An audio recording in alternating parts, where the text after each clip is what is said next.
राधे राधे दोस्तों, welcome back to my blog. आज है तीज का नहाए खाए, जिसमें आज मैं क्या क्या करती हूँ वो आपके साथ शेयर करूँगी। क्योंकि हमेशा मैं कोई ना कोई ओकेज़न होता है तो आपके साथ अपना वीडियो ज़रूर शेयर करती हूँ। तो ये भी त्यौहार का वीडियो शेयर ज़रूर करना बनता है, क्योंकि आप लोग जो लोग हमेशा देखते हैं उनको इंतज़ार होता है कि मैंने कैसे सेलिब्रेट किया है अपना तीज का त्यौहार। तो तीज के त्यौहार में जब व्रत रखते हैं वो निर्जल होता है, और उसके एक दिन पहले ना उसको कहते हैं नहाए खाए। तो इस दिन को ना आप सुहागन औरतें नहाती हैं सर धो करके अच्छे से, और साफ़ सुथरे कपड़े पहनती हैं, सारा श्रृंगार करती हैं, जैसे आलता लगाना, चूड़ियाँ पहनना और सिंदूर बिंदी। ये सारी चीज़ें तो कॉमन है, ये तो करते ही हैं।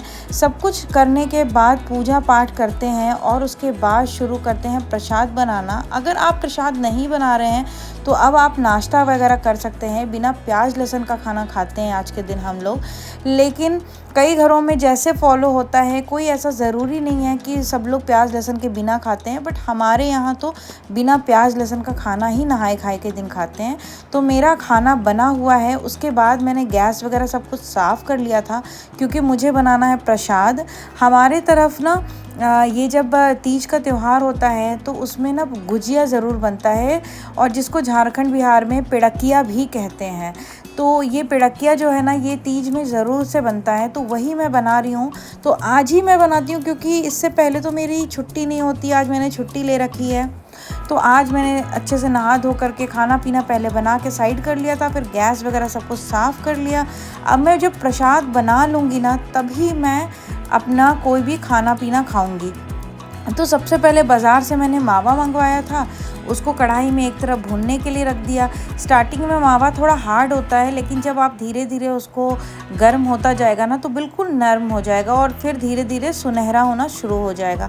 एक तरफ मैं उसको भूनने के लिए रख दी और धीरे धीरे चला भी रही थी, और दूसरी तरफ मैदे में थोड़ा सा मोयाम, घी का मोयाम डालिए, क्योंकि ना घी का मोयाम डालने से कोई भी चीज़ ज़्यादा स्वादिष्ट और अच्छी बनती है। और थोड़ा थोड़ा पानी लगा करके, बहुत ज़्यादा सख्त नहीं लेकिन बहुत ज़्यादा नरम भी नहीं, एक मीडियम सा आटा लगा लेंगे, डो लगा लेंगे, और उसको साइड में रख देंगे।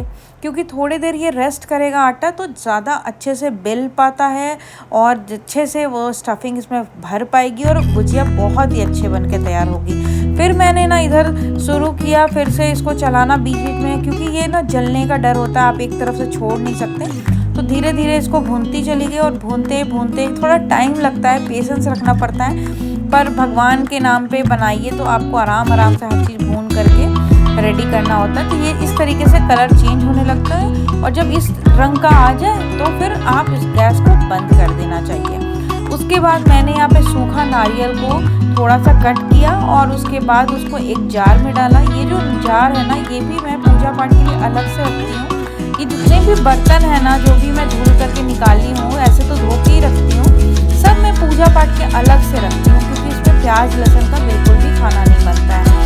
उसके बाद इसको क्रश करके पाउडर बना के दरदरा सा मिक्स कर दिया मावा में, थोड़ा सा इलायची पाउडर, और किशमिश को भी ना मैंने काटा है चाकू से, और फिर उसमें शक्कर मिक्स किया। कई लोग पाउडर बनाकर शक्कर डालते हैं, हमारे घर में जो बारीक वाली चीनी होती है उसको डाल देते हैं, इसी तरीके से मिक्स कर देते हैं। क्योंकि जब हम गुजिया को तलते हैं तो वो चीनी जो है ना वो मेल्ट हो जाती है, इसीलिए हम इसको पाउडर नहीं बनाते हैं।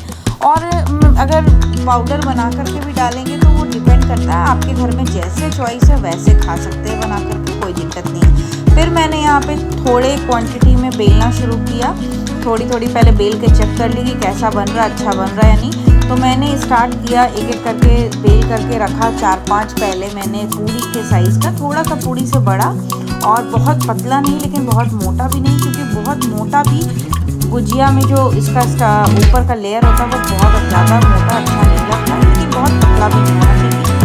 उसके बाद मेरे पास ना ये साँचा था जो गुजिया बनाने वाला, उसको मैंने निकाल दिया था, पर मुझे क्या लगा था कि लास्ट ईयर गुजिया है, ऐसा मुझे लगा। बोल दिया था कि एक साँचा लेकर आ जाओ, तो उनको मैंने मना भी नहीं किया था कि चलो एक और आ जाएगा तो कोई दिक्कत नहीं है। तो फिर मैंने स्टफिंग करना शुरू किया। इस सांचे में ऐसे गोल सा पूरी रख देते हैं, और चारों तरफ थोड़ा सा मैदा को गीला करके पानी में स्लरी बना के रख लेते हैं और इसमें मावा भर के तो गुजिया बना लेते हैं। इस तरीके से मैंने करती गई और गुजिया बना करके रेडी कर लिया। थोड़ा आराम से धीरे धीरे पेशेंटली करना पड़ता है इसको, और मैं अकेली रहती हूँ ना, तो इसलिए ज़्यादा मैं नहीं बनाती हूँ। एक तो ऑफिस भी करना, पूजा पाठ भी संभालना, थोड़ी मुसीबत होती है, बट क्या कर सकते हैं, त्यौहार भी मनाना ज़रूरी है, नौकरी करना भी ज़रूरी है, लेकिन हर चीज़ में थोड़ा थोड़ा कर ही लेती हूँ। तो मैंने ज़्यादा क्वांटिटी में ना ही मावा भुना था, ना ही मैंने मैदा गूना था। इतना सोचा था कि बस भगवान को चढ़ा लूँ, थोड़ा मिस्टर सच्चर को पसंद है, थोड़ा वो भी खा ले, और उससे ज़्यादा मैं बना ही नहीं पाती हूँ कि मैं बहुत ज़्यादा बनाऊँ। वरना मैं हमारे घर पे जब गुजिया बनती थी तो बहुत सारी क्वांटिटी में बनती थी। बड़ा परिवार भी है और बनाने वाले लोग भी ज़्यादा हैं, तो कोई मावा तैयार कर लिया, मैदा तैयार कर लिया, और मिस्टर सच्चर यहाँ आ गए थे वो गुजिया का सांचा लेकर के। खाना भी खा लिया उन्होंने और उसके बाद चले गए। लंच का टाइम हो चुका था। मैं अभी तक कुछ नहीं खाई हूँ क्योंकि मुझे प्रसाद बनाना था। फिर ये जब सारा गुजिया रेडी हो गया तो मैंने उनको धीमे आंच में तलना शुरू किया। और गुजिया तलने के टाइम पे ना ये चीज़ का हमेशा ध्यान रखना चाहिए कि एकदम धीमे आंच में, पहले थोड़ा गर्म हो गया कढ़ाई, उसके बाद एकदम धीमा कर देना चाहिए, क्योंकि अगर आप तेज़ आंच में डालते हैं और गुजिया तुरंत से रेड हो जाएगी तो मैदा भी कच्चा रहेगा और वो जो क्रंचीनेस होती है, क्रिस्प होती है, वो कभी नहीं बन पाएगी। पूड़ियों के जैसे सौगी सौगी सा हो जाएगा। तो धीमे आंच में डालेंगे और इस तरीके से वाइट वाइट ही रहनी चाहिए तेल में डालने के बाद भी। और फिर थोड़ी देर 5 मिनट फ्राई होने के बाद हल्का मीडियम कर देंगे और रेड जब हो जाए तो इनको निकाल लेंगे।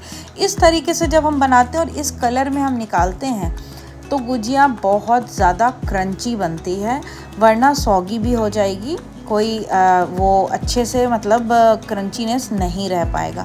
तो इस तरीके से मैंने फ्राई करना शुरू किया, पहला लॉट फिर दूसरा लॉट, बस 2 बार में ही बन गया था, मैंने ज़्यादा तो बनाया नहीं था। ये सब कुछ बनाते बनाते पता है 5 बज गए थे शाम के, और मैं ये सोच रही थी कि कल मुझे व्रत रखना है निर्जल, और आज मैं 5 बजे शाम तक अभी मैंने कुछ खाया पिया भी नहीं है। कल तो पक्का ही पक्का मुझे वीकनेस लगने वाली है। ये बात मैं ना अभी किसी को बताऊंगी, जैसे मिस्टर सच्चर को या अपनी मम्मी को, कि अभी 5 बज गया मैंने कुछ खाया नहीं है, तो ये दोनों गुस्सा करेंगे, इसलिए मेरे को किसी को अभी बताना नहीं है। हो सकता है ये वीडियो देखेंगे तभी वो लोग जान पाएंगे कि मैं शाम में 5 बजे तक भूखी थी व्रत के एक दिन पहले।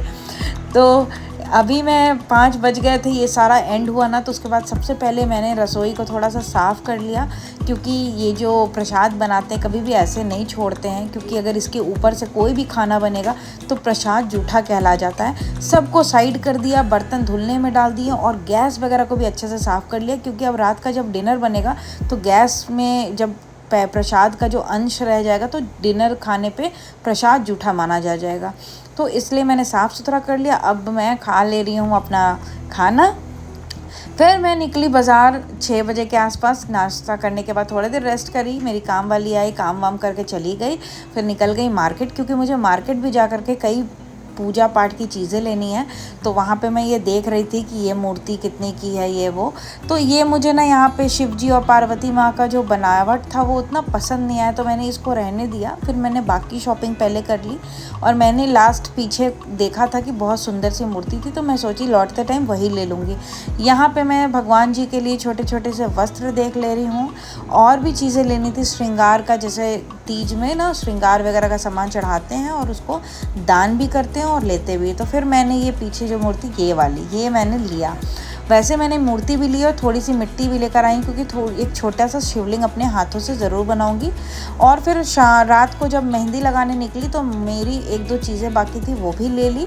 जैसे यहाँ पे शेप वेयर लेना था, साड़ी पहनना है मुझे, तो मेरे पास उस कलर का शेप वेयर नहीं था, तो वो लिया। बैंगल ले लिया, क्योंकि ये दोनों चीज़ें बाकी थी। वैसे मिस्टर सच्चर ने कहा था कि तुम रहने दो, मैं कल ला दूँगा, लेकिन मैंने सोचा ले ही लेती हूँ लगे हाथ। और फिर सब कुछ जब काम हो गया तब मैंने लगवाई मेहंदी। मेहंदी और फिर आराम से आकर के गाड़ी में बैठ गए। अब इस बार मेहंदी लगाने के बाद अब मेरी छुट्टी हो गई, अब कोई काम नहीं करना पड़ेगा। एक मेहंदी ही लगा करके ऐसा टाइम होता है जब कोई काम करने की मतलब चाह के भी नहीं कर सकते हैं। एक पानी भी पीना होगा तो मैं मिस्टर सच्चर को कहूँगी।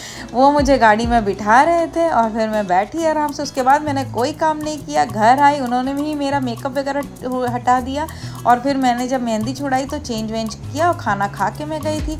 तब नेक्स्ट मैं शेयर करूँगी अगले वीडियो में कि मैंने तीज कैसे सेलिब्रेट किया। तब तक के लिए इतना ही। लाइक शेयर एंड सब्सक्राइब ज़रूर करिएगा मेरे चैनल को और प्लीज़ मुझे बताइएगा कि मैंने कैसे अपना नहाए खाए सेलिब्रेट किया है। तब तक के लिए राधे राधे, बाय बाय।